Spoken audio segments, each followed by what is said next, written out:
오늘 이 시간에는 이유가 있다 정말인가 라고 하는 주제를 가지고 주의 말씀을 함께 듣도록 하겠습니다. 우리나라 대부분 사람들은 영국 프리미어리그에서 활약하고 있는 손흥민 선수를 좋아합니다. 좋아하는 이유는 그가 뛰어난 실력으로 많은 골을 넣으며 활약하기도 하지만 그의 인성이 좋기 때문입니다. 그의 인성이 좋은 이유는 그의 아버지 손정우 씨의 영향이 큽니다. 손정우 씨는 축구 선수로서 국가대표까지 지냈지만 부상으로 인해서 28세에 축구를 그만두고 은퇴했습니다. 이른 나이에 은퇴하면서 손정우 씨는 모든 것이 한때라고 하는 것을 실감했습니다. 즉 선수로서 많은 인기를 얻을 수 있고 또한 영광의 자리에 오를 수도 있지만 어느 순간이 되면 그 자리에서 내려와야 함을 알았습니다. 그래서 손정우 씨는 아들 손흥민 선수에게 상대를 늘 존중하며 축구에 임하도록 가르쳤습니다. 손정우 씨의 이런 가르침이 담긴 책이 2년 전인 2021년에 모든 것은 기본에서 시작한다 라고 하는 책을 통하여 우리에게 그 내용이 밝혀지고 있습니다. 책에는 이런 내용이 있습니다. 2012년 스페인에서 크로스컨트리 마라톤이 있었습니다. 크로스컨트리라고 하는 것은 마라톤을 할 때에 그냥 평지에서 달리는 것이 아니라 오르막 3분의 1, 평지 3분의 1, 내리막 3분의 1 이렇게 달리는 경기입니다. 코스가 15km, 30km, 50km가 있습니다. 2012년 당시 케냐의 아벨 무타이 선수가 1등으로 경기에 임하고 있었습니다. 결승점이 가까웠습니다. 그런데 결승점은 운동장이 아니라 산 언덕 한가운데 있었습니다. 무타이 선수는 어디가 결승점인지 몰랐습니다. 그러나 자신이 스스로 결승점을 통과한다고 여기고 달리던 속도를 크게 줄였습니다. 주위에서 사람들이 결승점이 아니라고 더 뛰라고 열심히 이야기했지만 무타이 선수는 케냐 사람이라 스페인 말을 전혀 알아듣지 못했습니다. 그러는 사이에 스페인 출신인 이반 페르난데스 아나야 선수가 무타이 선수 바로 뒤까지 따라왔습니다. 충분히 역전할 수 있었습니다. 이때에 아나야 선수가 어떻게 했겠습니까? 놀랍게도 아나야 선수는 무타이 선수에게 더 빨리 뛰라고 손짓하며 안내했습니다. 그래서 케냐의 무타이 선수가 결승점을 제일 먼저 통과해서 우승했고 아나야 선수는 준우승했습니다. 경기가 끝난 후에 기자가 아나야 선수에게 왜 그리 했는지에 묻자 그가 답을 했습니다. 그가 실수하지 않았다면 내가 도저히 따라잡을 수 없는 격차가 있었습니다. 설령 내가 우승한다 해도 내가 얻을 것이 무엇이겠습니까? 그렇게 얻은 메달의 영광이 무엇이겠습니까? 우리 어머니가 저에게 뭐라고 하시겠습니까? 라고 했습니다. 손정우 씨가 이런 글을 쓴 이유가 무엇이겠습니까? 그것은 아들 손흥민 선수가 경기에서 이기는 데 초점을 맞출 것이 아니라 상대를 인정하고 배려하며 정직하게 사는 것이 삶의 기본임을 잊지 않기를 원했기 때문입니다. 책 제목을 보아서는 축구를 말하는 것 같지만 내용을 읽어보면 축구가 아닌 삶의 기본이 무엇인지에 대하여 밝혀주고 있습니다. 앞에서 보았던 것처럼 크로스컨트리 경기에서 아나야 선수가 열심히 달려갔다면 결승점에서 우승할 수 있었지만 그는 속도를 줄였습니다. 분명한 이유가 있었기 때문입니다.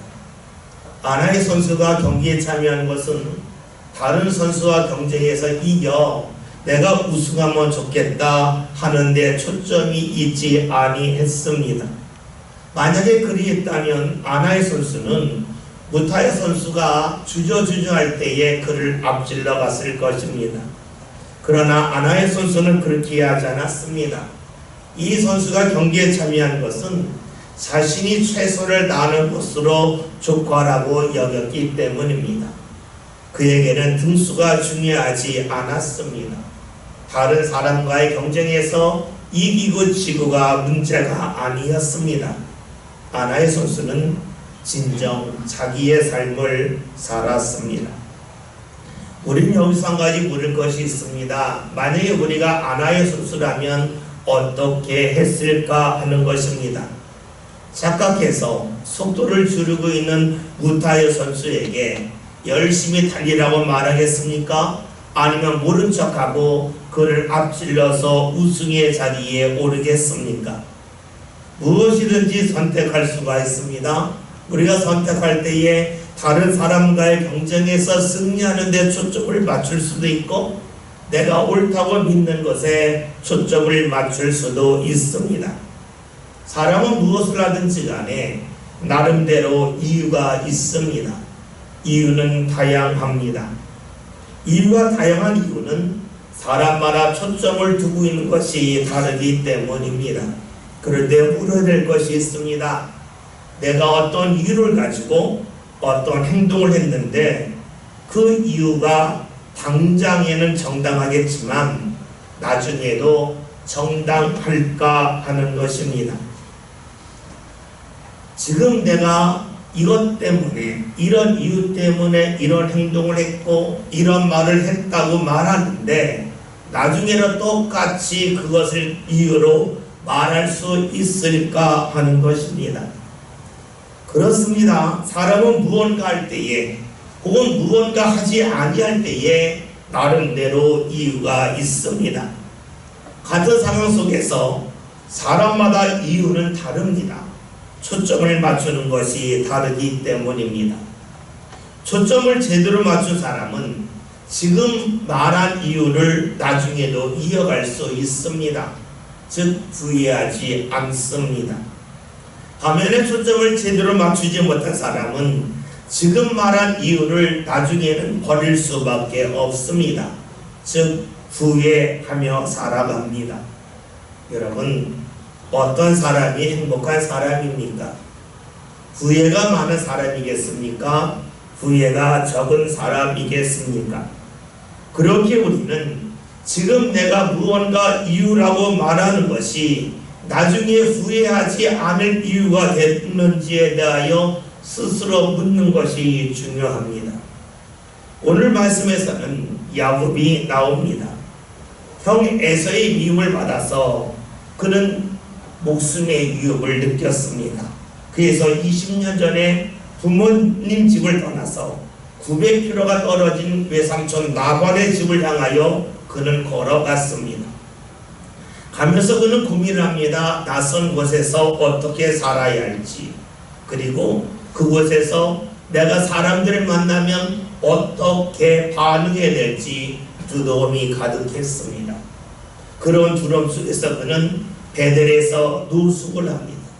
노숙을 하다가 꿈에서 하나님을 만납니다. 하나님이 꿈속에서 그에게 말씀하셨습니다. 야곱에게 복을 주고 함께 할 것이고 반드시 돌아오게 할 거라고 말씀하셨습니다. 야곱은 그 꿈이 너무나 생생했기에 꿈에서 깬 후에 그는 하나님에게 이렇게 이야기합니다. 자신을 다시 돌아오게 해주신다면 하나님을 위하여 제단을 쌓겠습니다. 이 자리가 하나님의 집이 되게끔 하겠습니다 라고 약속을 했습니다. 외삼촌 나반의 집에서 20년 동안 지낸 야곱은 하나님께서 그에게 꿈에서 말씀하신 것이 그대로 이루어지는 것을 경험했습니다. 그렇게 야곱은 자신도 하나님에게 약속한 대로 베델에 가서 하나님에게 단을 쌓고 하나님의 집을 세우려 했습니다. 그런 야곱이 베델까지 50km를 남긴 세겜에서 한 가지 사건을 경험하게 됩니다. 900km 중에서 850km를 왔고 이제 50km밖에 남지 않은 지역이 세겜입니다. 세겜에서 야곱은 다른 가족들과 크게 충돌을 합니다. 그런 충돌이 일어나자 야곱의 아들 중에서 시므온과 레위가 책략을 써서 자신의 가족과 충돌한 가족을 다 몰살시켰습니다. 이 일이 문제가 됩니다. 왜냐하면 야곱의 아들들이 몰살한 가족들의 친척들이 복수의 칼날을 갈았기 때문입니다. 만약에 그곳 즉 세겜이 야곱의 고향이었다면 야곱을 돕는 친척들이 있었기 때문에 힘의 균형을 맞출 수가 있습니다. 힘의 균형이 있으면 적당히 타협할 수가 있습니다. 그러나 세겜은 야곱의 친척들이 아무로 살지 않았습니다. 그러니 힘의 균형을 맞출 수가 없습니다. 언제 공격해 올지 모르는 두려움 속에 처해야만 했습니다. 이런 상황 속에서 야곱과 야곱의 가족들이 할 수 있는 일은 자리를 지키는 방어밖에 없었습니다. 그래서 야곱의 가족들은 꿈쩍하지 아니합니다. 다른 곳으로 이동한다면 언제 어디서 공격받을지 몰랐기 때문입니다. 야곱은 하나님과 약속한 베델까지 50km밖에 떨어지지 않는 자리에서 멈췄습니다. 베델에 가고 싶은 마음은 많이 있었지만 베델에 가기까지 그를 가로막고의 세력들이 너무나 힘이 강했기 때문입니다. 베델에 가서 하나님을 만나야 함을 알지만 하나님을 만나기 위해서는 넘어야 될 사람들의 위협이 너무나 컸습니다. 그래서 야곱은 베델에 가야 함을 알지만 가지 않았습니다.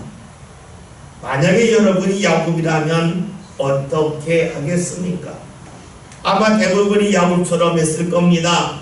그러면서 하나님 앞에 기도했겠죠. 하나님, 제 사정 잘 아시죠? 상황이 좋아지면 베델에 가겠습니다.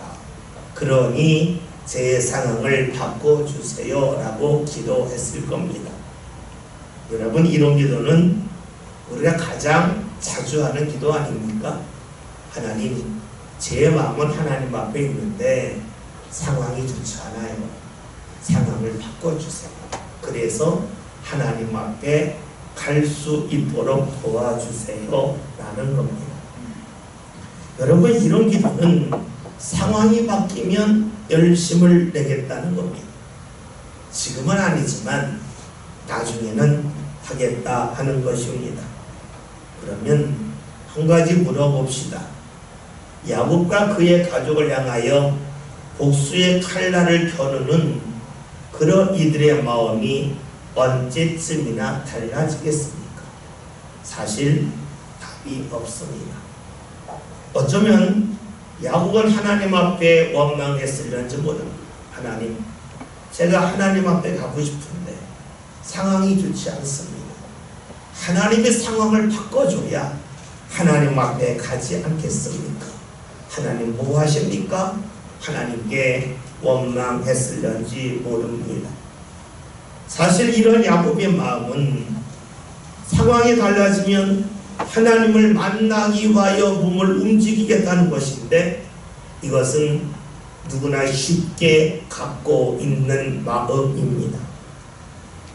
사람마다 말하는 상황이 있습니다. 사람들이 이런 이야기를 합니다. 자신이 원하는 물질을 충분히 모은다면, 내가 원하는 자리에 오른다면, 내 자녀의 문제가 해결이 된다면 우리는 수없이 상황을 말합니다. 그러면서 말하죠. 하나님, 이런 상황 때문에 하나님 앞에 가고 싶어도 가지 못합니다. 그러니 상황을 바꿔달라고 구합니다.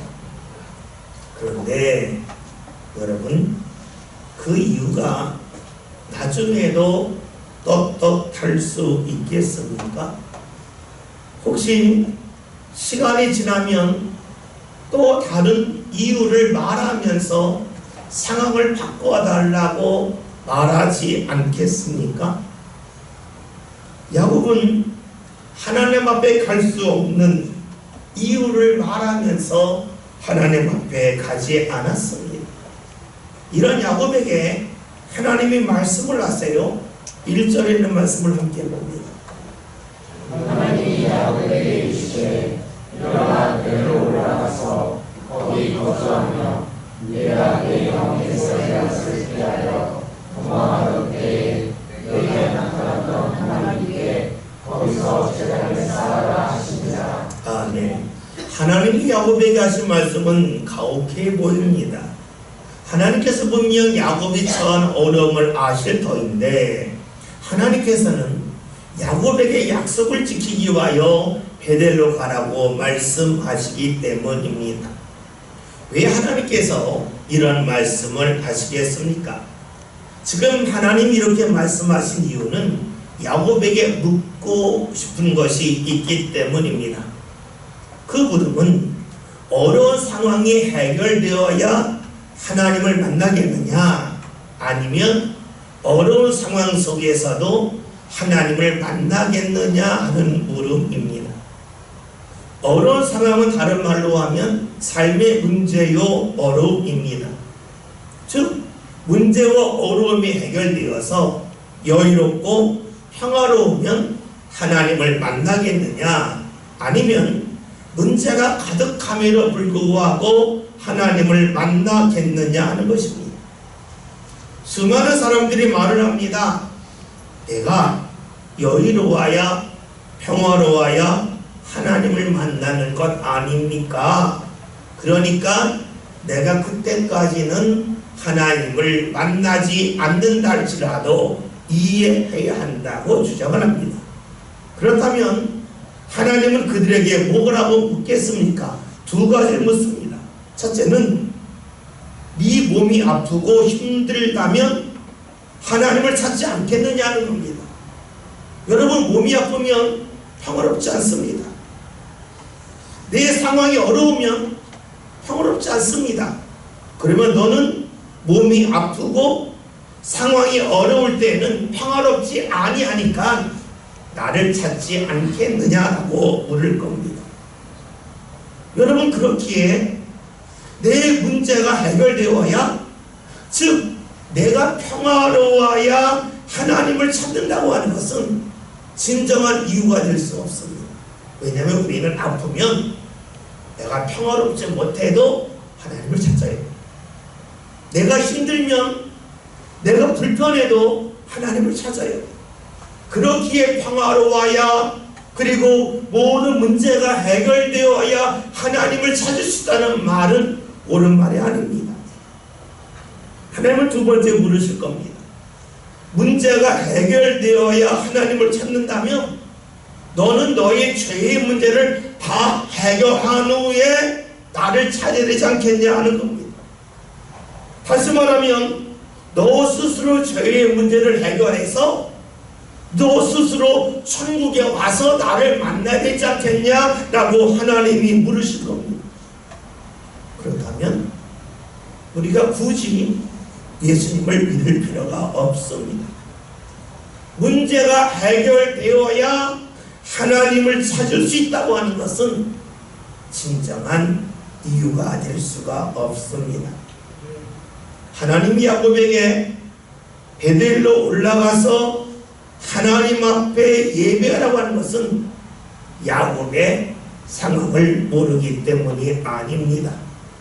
지금 하나님께서는 야곱에게 너의 삶의 초점이 어디 있느냐, 즉 상황에 초점을 맞추고 있느냐, 하나님에게 초점을 맞추고 있느냐를 묻고 계십니다.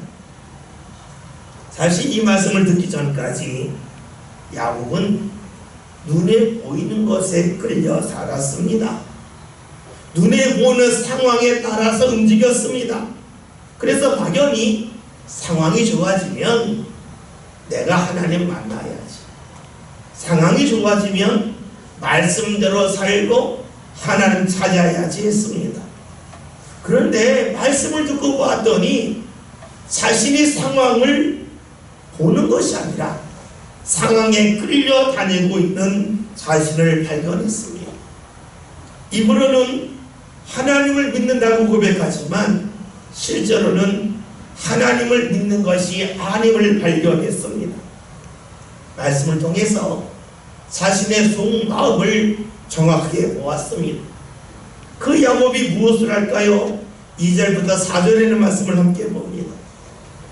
야곱이 이제 자기 수한 사람과 자기와 함께한 모든 자에게 이르되 너희 중에 있는 이방신 사람들을 버리고 자신을 정결하게 하고 너희들의 의복을 바꾸어 입노라. 우리가 일어나 베델로 올라가자. 내 만난 날에 내게 응답하시며 내가 가는 길에서 나와 함께 하신 하나님께 내가 거기서 제단을 쌓으려 하노라 하네. 그들이 자기 손에 있는 모든 이방신 사람들과 자기 뒤에 있는 기도리들을 야곱에게 주는지라. 야곱이 그것들을 세에 근처 상승이 나무라에 묻고. 아멘. 하나님의 말씀을 들은 야곱이 하나님을 만날 결심을 합니다. 그 결심을 하고 자신의 삶을 자세히 보았더니 자신의 삶 가운데 우상이 너무나 많이 있음을 발견했습니다. 그래서 그 우상을 모두 묻습니다. 우상을 묻으면서 야곱은 자신을 정확하게 봅니다. 자신이 하나님 앞에 가지 못하는 이유, 즉 베델에 가지 못한 이유는 자신들의 가족을 위협하는 사람들이 있기 때문이라고 여겼지만 실제로는 그것이 아니라는 겁니다. 상황이 좋아진다고 해도 자기 삶은 이미 하나님을 가까이 할 수 없는 너무나 많은 요소, 즉 우상이 여기저기 많이 있음을 발견했기 때문입니다. 이런 삶이라면 주위에서 자신을 유혹하던 이들이 더 이상 유혹하지 아니한다 할지라도 하나님 앞에 갈 수 없음을 발견했습니다. 지금 눈에 보이는 것은 자신을 위협하는 사람들입니다. 그러나 야곱의 삶 가운데 너무나 많은 우상이 있었기 때문에 그것이 없어지면 다른 문제 때문에 또다시 하나님 앞에 갈 수 없는 자신의 모습을 발견했습니다. 야곱은 이들 때문에 자신들을 유혹하는 세력들 때문에 하나님 앞에 갈 수 없다고 여겼지만 이미 그의 삶은 하나님과 멀리 떨어져 있었습니다. 이런 야곱의 모습이 낯서십니까? 그렇지 않죠. 오늘 우리를 보는 것과 같습니다. 많은 사람들이 야곱이 베델에 가지 못한 이유, 즉 하나님 앞에 나오지 못한 이유에 대하여 나름대로 말을 합니다. 내가 어려서요, 경제적으로 힘들었어요, 지금 몸이 아팠어요, 집안에 너무나 큰 일이 있어서요, 여러 가지 말을 합니다. 그런데 놀라운 것은 자신이 말한 문제가 해결된 후에도 여전히 주님 앞에 나오지 못한다는 겁니다. 왜 그렇습니까? 이미 자신의 삶 가운데 하나님이 아닌 수많은 우상이 쌓여 있음을 몰랐고 살기 때문입니다. 야곱은 하나님의 말씀을 듣고 자신의 삶을 보았더니 자신의 삶 가운데 너무나 많은 우상, 하나님을 가까이 할 수 없는 요소가 가득함을 발견하였습니다. 야곱이 하나님 앞에 가지 않겠다 결심하고 그가 생각했을 때에는 우상이 많은 줄 몰랐습니다. 단지 우리를 위협하는 사람들 때문에 못 간다라고 여겼습니다. 우상이 보이지 않았습니다. 그런데 하나님의 말씀을 듣고 하나님 앞에 가까이 가려고 했더니 보이지 않던 우상들이 하나하나 보이기 시작했습니다. 오늘 우리도 역시 그러합니다. 내가 하나님 앞에 가지 않겠다고 이미 결심을 한 상태에서는 삶에 있는 우상이 보이지 않습니다. 나의 잘못된 생각과 마음과 행동이 전혀 보이지 않습니다. 그런데 놀랍게도 내가 하나님 앞에 가겠다고 결심을 하면 그때부터 잘못된 것들이 보입니다. 보이지 않던 수많은 우상이 하나님 앞에 나가면서 가로막고 있는 잘못된 것들이 하나하나 드러날 수밖에 없습니다. 야곱은 자신을 발견합니다. 그리고 버릴 것을 버렸습니다. 이때 어떤 일이 나타납니까? 5절에는 말씀을 봅니다. 그들이 말하시나 하나님이 그 사람 모을들로 그에 들어가게 하셨으므로 야곱의 아들들을 추격하는 자가 없었더라. 아멘. 말씀을 보면 하나님이 역사하셔서 야곱을 주위에서 공격하라고 했던 이들이 공격하지 아니하였음을 말씀해주고 있습니다. 야곱이 하나님을 가까이하겠다 결심하고 자신의 삶 가운데 잘못된 것을 버린 후에야 비로소 하나님이 도우셨습니다. 처음에 야곱은 하나님이 자신을 도우시면 자신이 하나님을 가까이 하려고 했습니다. 그런데 그때 하나님은 전혀 역사하지 아니하셨습니다. 왜 그렇습니까? 하나님이 우리와 자존심 싸움하기 때문이 아닙니다.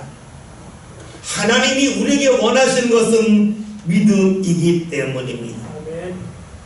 내가 무언가 보고 확인하고 그것을 믿겠다고 하는 것은 믿음이 아닙니다. 믿음은 보지 않고도 믿는 것입니다. 혹 사람들은 이렇게 질문합니다. 어떻게 보지 않고 믿습니까? 어리석은 것 아닙니까? 라고 말을 합니다. 여러분, 보지 않고 믿는다고 하는 것은 무조건 믿는 것을 말하는 것을 아닙니다. 보지 않고 믿는다고 하는 것은 누가 하는 것이라면 보지 않고도 믿겠다는 것입니다. 간혹 사람들은 보지 않고 믿는 것이니까 그러면 믿음의 사람들은 바보 아닙니까? 어떻게 보지 않고 믿습니까? 늘 속으며 살란 말입니까? 라고 말합니다. 그런데 그것은 잘못된 말입니다. 믿음은 보지 않는 모든 것을 믿는 것이 아니라 누가 하는 것이라면 보지 않고도 믿겠다고 하는 것이 믿음입니다. 우리가 하나님을 향한 믿음이 있다고 하는 것은 하나님이 하시는 일이라면 내가 눈으로 볼 수 없다 할지라도 나는 믿는다는 겁니다. 하나님의 말씀이라면 내가 확인할 수 없다 할지라도 나는 믿겠다고 하는 것이 믿음입니다. 야곱은 하나님을 믿습니다. 그러기에 자신이 지니고 있던 우상을 버립니다. 팔지 않습니다. 팔아서 돈으로 바꾸지 않습니다. 그냥 버립니다. 왜 그렇습니까? 하나님을 믿었기 때문입니다. 그때에 하나님이 야곱을 도우셨습니다. 상황보다 하나님을 앞세울 때에 하나님의 역사가 일어났습니다. 만약에 우리가 하나님의 역사가 일어나면 하나님을 믿겠다고 하면서 하나님 앞에 하나님 저를 믿음의 사람으로 인정해 주세요 라고 말한다면 어떠하겠습니까? 하나님의 말씀을 내가 눈으로 다 확인한 후에 내가 하나님을 믿으면서 하나님 저희 앞길을 책임져 주세요 라고 말한다면 어떠한 사람이겠습니까? 이런 사람은 주위에 있는 사람을 만나서 그 사람을 믿지 않고 끊임없이 의심하고 또 의심하면서 그 사람에게 나 믿어, 왜 안 믿어? 하면서 분노하는 사람과 같다고 할 수 있습니다. 아주 이기적인 사람입니다. 그런데 놀라운 것은 이기적인 마음을 가지면서도 사람들은 공정을 말하고 사랑을 말하고 정직을 말합니다. 얼마나 부끄러운 일인지 모릅니다. 야곱이 믿음으로 나갈 때에 하나님은 야곱의 길을 열어주셨습니다. 어떻게 하셨습니까? 9절에는 말씀을 봅니다.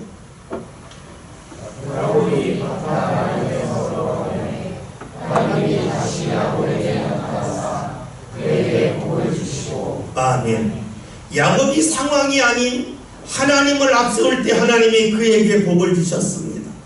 이것은 성경에서 계속해서 반복적으로 주시는 말씀입니다. 변치 않는 말씀입니다. 하나님을 앞세운 자에게 하나님이 복을 주신다는 겁니다. 다시 말하면 상황을 앞세우면 하나님의 복은 하나하나 사라진다는 말씀이기도 합니다. 그러면 하나님이 야곱에게 약속하신 복은 무엇입니까? 10절에는 말씀을 봅니다. 하나님이 너에게 주시되 내 이름이 야곱이지만은 내 이름을 다시는 야곱이라 부르지 않겠고 이스라엘이 내 이름이 되리라 하시고 그가 내 이름을 이스라엘이라 부르시고. 아멘. 하나님이 야곱의 이름을 달리해서 이스라엘이라고 하셨습니다. 왜 이름을 달리하셨습니까? 그의 삶의 초점이 달라졌기 때문입니다. 상황이 아닌 하나님을 먼저 보았기 때문이죠.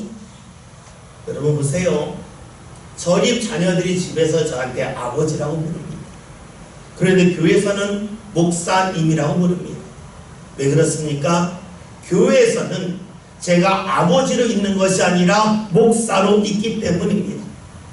즉 교회에서는 하나님 일을 하는 것에 초점을 맞추고 있고 집에서는 부모와 자녀의 관계에 초점을 맞추기 때문입니다. 여러분들이 자녀를 대할 때 집에서는 아무개 이름을 부를 수가 있겠지만 여러분의 자녀가 직장을 다닌다면 그 직장에 갔을 때에 여러분의 자녀를 자녀로 대하지 않습니다. 직장에 있는 직에 맞게끔 그를 대합니다. 하나님도 그러했습니다. 야곱이 하나님과 멀리 있지 않고 하나님을 가까이 했기 때문에 그의 이름이 야곱이 아닌 이스라엘로 이름을 바꿔주시죠. 이름이 달라진 야곱 즉 이스라엘에게 하나님이 어떤 말씀을 주십니까? 11절 12절에 있는 말씀을 봅니다. 하나님이 그에게 이르시되 나는 전능한 하나님이다. 생명하여 건설하라. 나는 백성과 백성들의 총회가 내게서 나오고 왕들이 내 머리에서 나오리라. 내가 아브라함과 이삭에게 준 땅을 그에게 주고 내가 내 후손에게도 그 땅을 주리라 하시고. 아멘. 여러분 자녀들이 어렸을 때 입는 옷이 있습니다. 자녀의 몸집이 커지면 옷을 바꿔줍니다. 예전에 입던 옷 입으라고 하지 않습니다. 마찬가지입니다. 믿음의 몸집이 커지면 하나님은 그 사람에게 다른 은혜의 복을 주십니다. 여러분 자녀의 몸집이 커지지 않았는데 더 큰 옷을 입히는 그런 부모는 없습니다. 자녀의 몸집이 커졌기 때문에 거기에 걸맞는 옷을 입게 합니다. 하나님도 역시 그러시죠. 하나님은 야곱의 믿음이 커지니까 그 몸집에 걸맞는 복을 약속해 주십니다. 그런데 말씀을 보면 야곱에게 주시는 복은 지금 당장 무언가 붙잡을 수 있는 복이 아닙니다. 앞으로 무언가 주겠다 하는 것입니다. 말씀을 읽으면서 이런 질문을 하는 분들이 있습니다. 하나님의 복이 왜 지금 임하지 않고 앞날에 임한다고 합니까? 그 거짓말 아닙니까? 당장 확인해 줘야죠 라고 질문할 수 있습니다. 그런데 하나님의 복이 미래에 초점 맞은 이유는 이러합니다. 지금 우리의 삶은 내가 어루만질 수 있습니다. 그런데 내 미래는 그 누구로 어루만질 수 없습니다. 내 몸을 봅시다. 내 몸을 내가 내 손을 만질 수 있습니다. 그러나 내 손이 내 몸 모든 곳을 어루만질 수는 없습니다. 하물며 나의 자녀의 앞날을 내가 어떻게 어루만지겠습니까? 그런데 하나님은 말씀하십니다. 사람들이 결코 손을 내밀어도 닿을 수 없는 그 미래를 내가 어루만진다는 겁니다. 만약에 하나님이 야곱에게 네가 나를 잘 믿었기 때문에 내가 너한테 땅을 주겠다 라고 하신다면 역사님이 말할 겁니다. 그건 저도 할 수 있어요. 지금 눈에 보이는 건 저도 줄 수 있어요. 그러나 10년 후, 20년 후, 50년 후, 100년 후는 어떤 사람도 말할 수 없고 책임질 수 없습니다.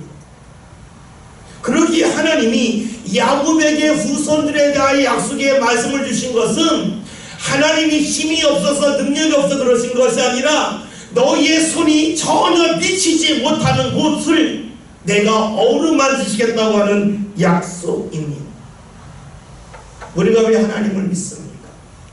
그 이유는 사람의 손이 미치지 못한다 할지라도 하나님의 손은 미치기 때문입니다. 만약에 하나님이 하시는 것을 사람들이 다 할 수 있다면, 하나님이 하시는 것을 사람들이 힘을 모아서 할 수 있다면 굳이 하나님을 믿을 필요가 없습니다. 하나님은 야곱에게 미래를 약속하셨습니다. 그 어떤 사람도 손을 내밀 수 없는 그 미래를 하나님이 책임지심을 말씀해 주고 계십니다. 이렇게 말씀하신 후에 하나님께서 어떻게 하십니까? 13절 말씀입니다. 하나님이 그와 말씀하시던 곳에서 그를 떠나 올라가시는 자. 아멘. 하나님은 말씀하시고 올라가셨습니다. 더 이상 눈에 보이지 않게끔, 귀에 들리지 않게끔 하나님은 야곱과 함께하는 그 자리에서 하늘로 올라가셨습니다. 왜 그러셨습니까?